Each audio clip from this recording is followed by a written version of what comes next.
Good morning and good afternoon, everybody. This is Daniel. Welcome back to my YouTube channel, Tech Tuning. In today's video, we're going to be doing my brother a favor and fixing up some stuff on his car and doing some maintenance that he needs to get done.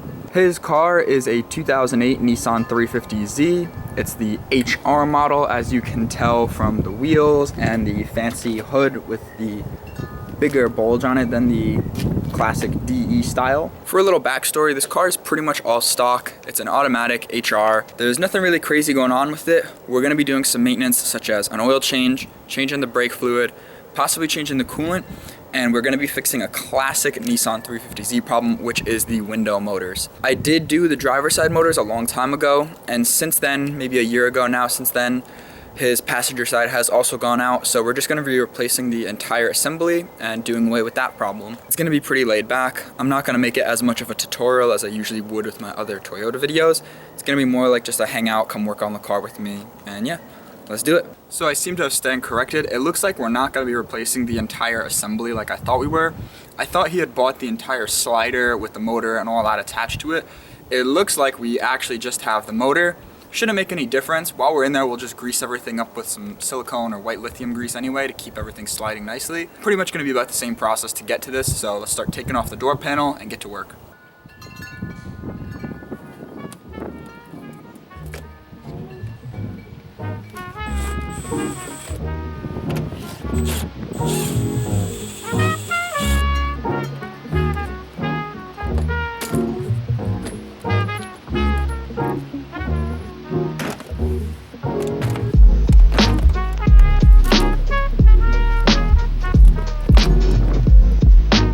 So just like that, the entire door card is already off.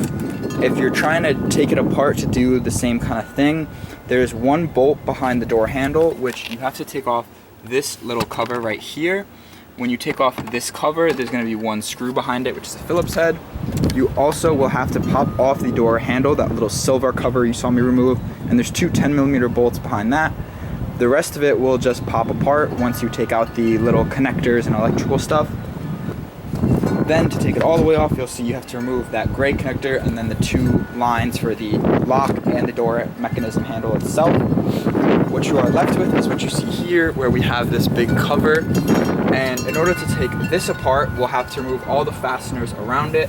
And then this should be able to pull off. We can disconnect the connector and we can take the entire thing out to get access to the actual window sliding assembly.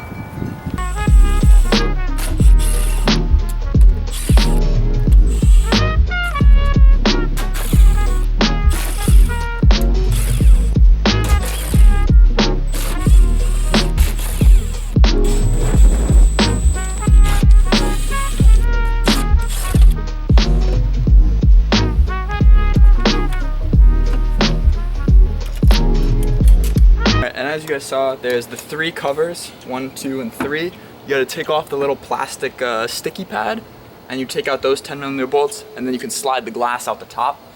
You have to take the glass out of the top if you're gonna take this entire thing out. But now that we have it out, we can see the entire mechanism right here, which actually holds the motor in place. So we're gonna move this to the side, and we're gonna start replacing the motor. So now that we're here, you can see that there's a little bit of stuff going on that we're gonna have to work with in order to replace this motor. The main thing we're gonna have to do is disconnect the motor from the spinning assembly, this like wire cable system you see here that actually runs the tracks up and down. That's gonna be these 3 Phillips head screws that you see here. When we take that off, we can flip this whole thing over, and I'll show you how to disconnect the motor. So now with it flipped over, we have these 3 10mm bolts here that we're going to take those out as well.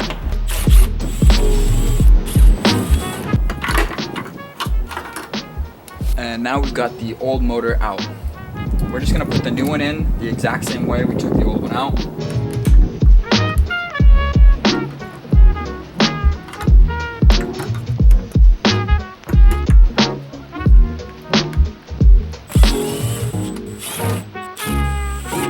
Alright, and just like that, you guys can see that we have the new motor completely installed.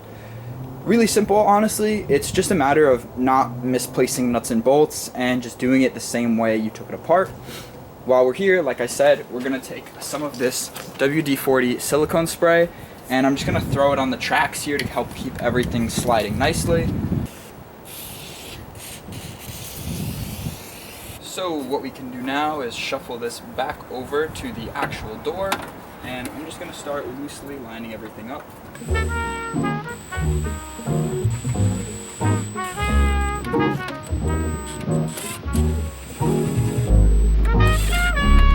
That, grab our glass and start lining that back up.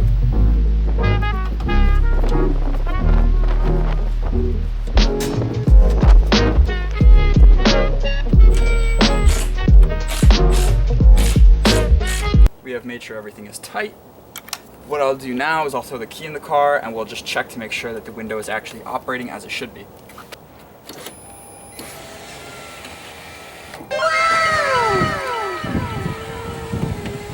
Okay, everything looks pretty good. You'll see that the window isn't going to go all the way up because the door is open, and this has that little self-adjusting window thing. So what we'll do is we'll finish buttoning the door back together, then we can test out to make sure it actually goes all the way into position once that's done.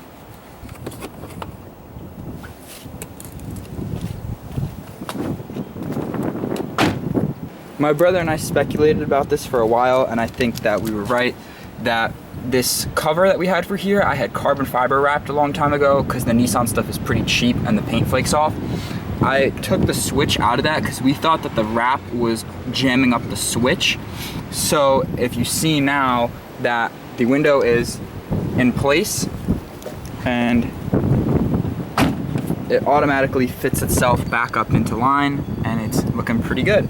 So what I think we're gonna have to do is just find a different solution for that little switch cover, either repainting them or wrapping them in a way that it doesn't mess with the switch. With that finished, I'm gonna finish putting back the door together and we'll jump on to the next stuff. Alrighty guys, we're back. It's another day, but we're still working on the Z. Today we're gonna be taking care of the oil change as well as the brake fluid. I'm gonna do the oil change first because I think it's gonna be the easiest and the fastest, since we'll only have to jack up the front end of the car for that.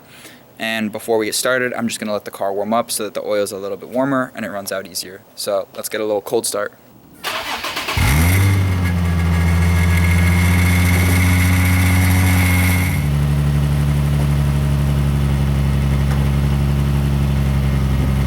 So now that the oil is all warmed up and it's going to be easier to drain, I'm going to lift up the front, put the stands under it, and we'll get to swapping out the filter and draining the oil.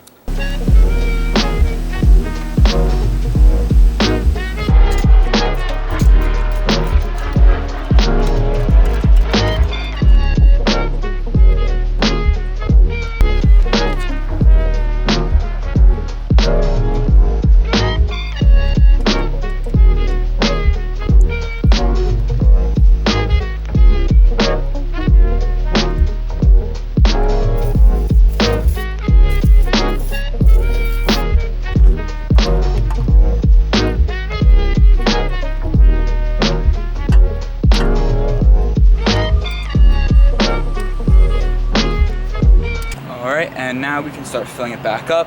My brother picked out some Mobil 1 530 full synthetic, and the 2008 HR motors, they take 5.2 or 5.3 quarts. So what I think we're gonna do is we're gonna put about 4 in, and we'll check the dipstick and see where it lands. Then we can top up as needed depending on how low or how high it is on the stick.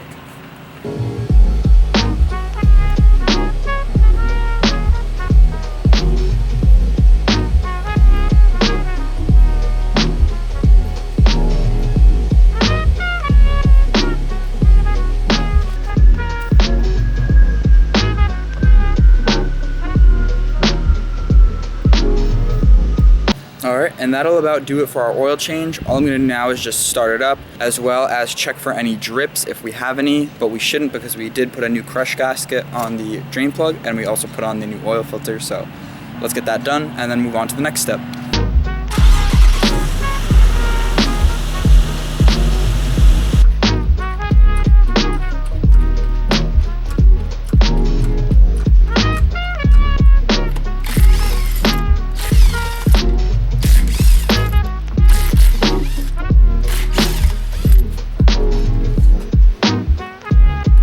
Alright, so we are good to go to start bleeding the brakes. I have it lifted in the back because we're going to start from the farthest wheel from the brake master cylinder.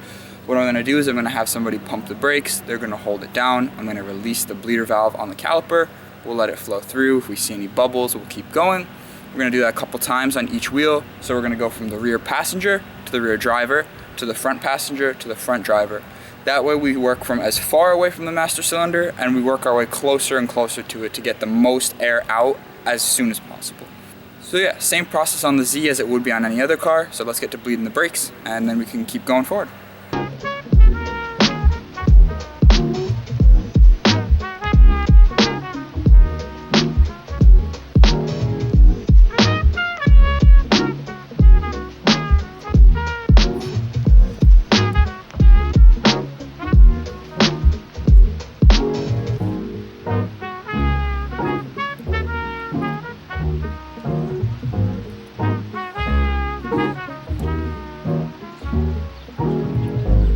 Alright, and just like that, the brakes are all bled and done. There was really no air bubbles, the fluid wasn't even dirty, but it's still a good refresh to do periodically. The next thing on our list, and the last thing on our list, is going to be flushing and replacing the coolant.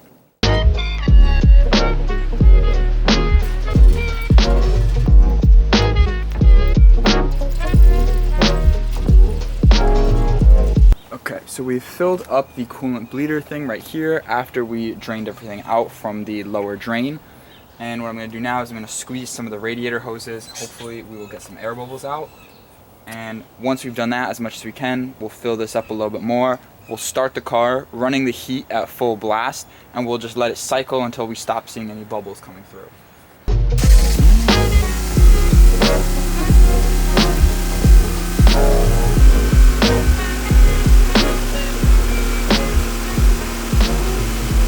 Okay guys, so with the coolant done, that's going to about wrap up all the work that we have to do on the Z for this little episode. I am going to do one last thing though, a little brotherly love. The Z is looking a little dirty, as you guys can see. Got a good amount of stuff on the carpet in between the seats. So we're just going to take a second, go through, vacuum it all up so it's nice and clean.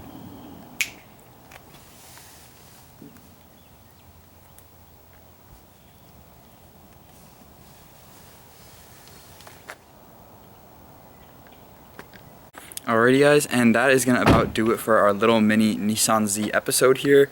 Hopefully you guys enjoyed. I know there's been a weird amount of not Toyota related content lately, but like I said, focusing on some other small projects while I wait for some of the money and some of the time to do the big stuff on the Celica. There are still some more small Celica videos on the way. I'm just working on things bit by bit because editing does take a long time, so hope you guys stick around to see more.